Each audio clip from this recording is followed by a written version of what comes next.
Hi hello welcome to Sriram blogs. Hi అండి అందరికీ. ఈరోజు నేను హెల్దీ బ్రేక్ఫాస్ట్ తింటూ ఉన్నానండి.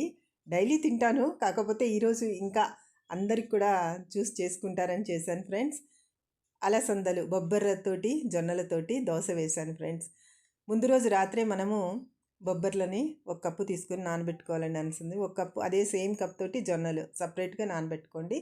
అందులో కొద్దిగా బొబ్బర్లలోకి మెంతులు వేయండి. కొద్దిగా రంగు వస్తుందన్నమాట బాగా దోశ.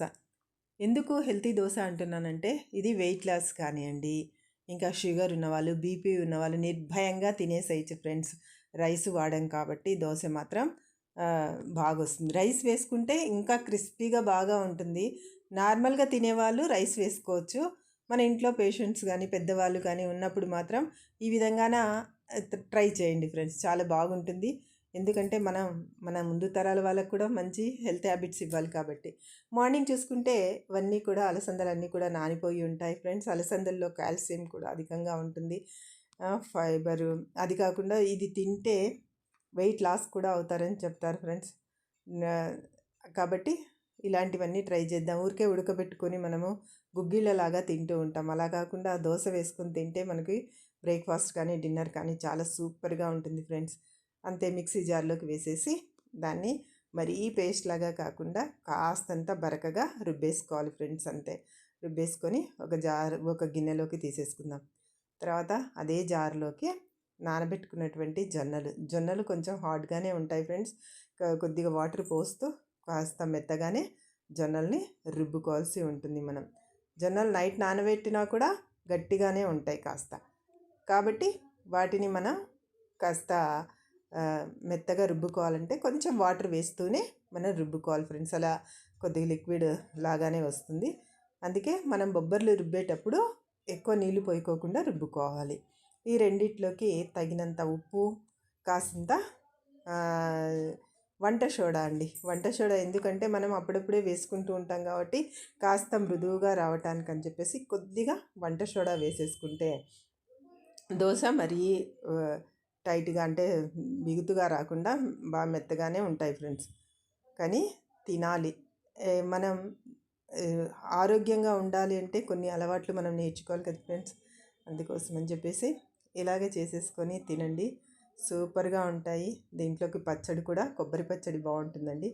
నా దగ్గర కొబ్బరి ముక్కలు ఉంటే కొన్ని వేసేసాను. అందులోకి ఒక కప్పు కొబ్బరి ముక్కలకి హాఫ్ కప్పు పుట్నాల పప్పు అండి, పచ్చశనగపప్పు పుట్నాల పప్పు వేసాను.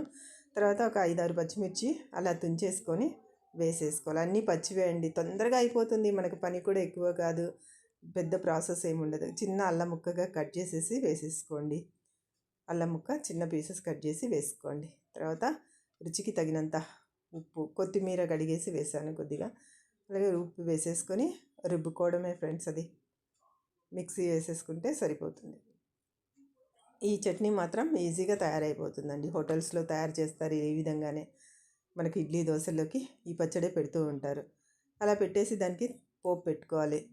మనం జీలకర్ర ఆవాలు వేసేసి కరివేపాకు ఎండుమిర్చి వేసి తాలింపు పెట్టుకుంటే మినపప్పు అవి వేసి బాగుంటుంది ఫ్రెండ్స్. తర్వాత ప్యాన్ పెట్టుకోవాలండి. ప్యాన్ పెట్టేసుకొని ప్యాన్ ఎక్కువ వేడెక్కితే నీళ్ళు వేసేసి టిష్యూ పేపర్తో రుద్దితే అతుక్కోదండి. పైకి పెట్టేసి రుద్దుతాను నేనైతే. అలా దోశ రుద్దేసుకొని దాని మీద నెయ్యి కానీ నూనె కానీ వేసేసుకొని మనం దాని మీద మూత పెట్టుకోవాలి ఫ్రెండ్స్. మూత పెడితే బాగా ఉడికిపోతుంది. అది మూత పెడితే పచ్చిగా లేకోకుండా పైన కూడా బాగా ఉడుకుతుంది. ఆయిల్ పోసి ఉంటాం కదా పైన, అందుకని చెప్పేసి మూత పెట్టండి. ఒక మూత పెట్టేసి కాసేపు ఒక ఒక 2 నిమిషాలు అలా వదిలేసామంటే చక్కగా దోశ కాలిపోతుంది ఫ్రెండ్స్. కాకపోతే మనకంత క్రిస్పీగా రాదు. మీకు క్రిస్పీగా రావాలి అంటే బొబ్బర్లతో పాటు రైస్ వేసుకోండి ఫ్రెండ్స్. నేనైతే జొన్నలతో ట్రై చేశాను. జొన్నలు హెల్త్కి మంచిది. నేను అందుకే చెప్తున్నాను కదా, షుగర్ ఉన్న వాళ్ళకి, బీపీ ఉన్న వాళ్ళకి ఇది 2 పూట్ల పెట్టినా కూడా ఏం కాదు ఫ్రెండ్స్, చాలా బాగుంటుంది. వాళ్ళకి అందాల్సిన పోషకాలన్నీ కూడా అందుతాయి. రైస్ తినకూడదు అని చెప్తుంటారు కాబట్టి ఇలాగా వాళ్ళకి కర్రీ కూడా వేసి పెట్టొచ్చు ఫ్రెండ్స్. ఇది ఓన్లీ చట్నీతోనే కాకుండా మన దగ్గరైన వండుకున్నటువంటి ఏదైనా కర్రీతో కూడా దీన్ని తినేసేయచ్చు. కూరతో కూడా చాలా రుచిగానే ఉంటాయండి ఇవి. ఇలాగే మిగతావన్నీ కూడా ట్రై చేయండి ఫ్రెండ్స్. అంతే, simple and easy breakfast recipe, healthy breakfast recipe అని చెప్తున్నానండి నేను ఇది. అందరూ కూడా ట్రై చేయండి ఫ్రెండ్స్. అంతకంటే ముందు మొదటిసారిగా నా ఛానల్ ఎవరైనా చూస్తూ ఉంటే ప్లీజ్ సబ్స్క్రైబ్ చేయండి, లైక్ చేయండి, షేర్ చేయండి ఫ్రెండ్స్. మీరు ఆదరిస్తేనే నేను ముందుకు వెళ్ళగలుగుతాను, ఇంకా మరిన్ని వీడియోలు కూడా చేయగలుగుతాను ఫ్రెండ్స్. డైట్ చేసే వాళ్ళకు కూడా ఇది బాగుంటుంది ఫ్రెండ్స్. ఒక్క దోశ తింటే చాలు, కడుపు నిండిపోతుంది. మధ్యాహ్నం దాకా మళ్ళీ మనకు ఆకలేదు. ఉదయం తిన్నామంటే అంత గ్యాప్ వస్తుంది కదా, మధ్యాహ్నం భోజనం వరకు కూడా ఇది మళ్ళీ మనకు ఆకలి వెయ్యదు. పొట్టంతా కూడా నిండుగా ఉంటుంది. బొబ్బర్లు ఉంటాయి కదా, అందుకోసమని జొన్నలు కూడా హార్డే కాబట్టి ఆ రెండు అరగడానికి టైం పడుతుంది.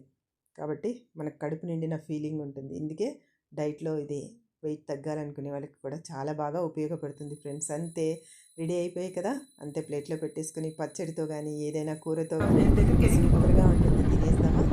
ఇలాగే మీరు కూడా ట్రై చేయండి ఫ్రెండ్స్. తిని ఎలా ఉందో కామెంట్ చేయండి. మా ఛానల్ లైక్ చేయండి, షేర్ చేయండి. అందరూ కూడా చేసుకుంటారు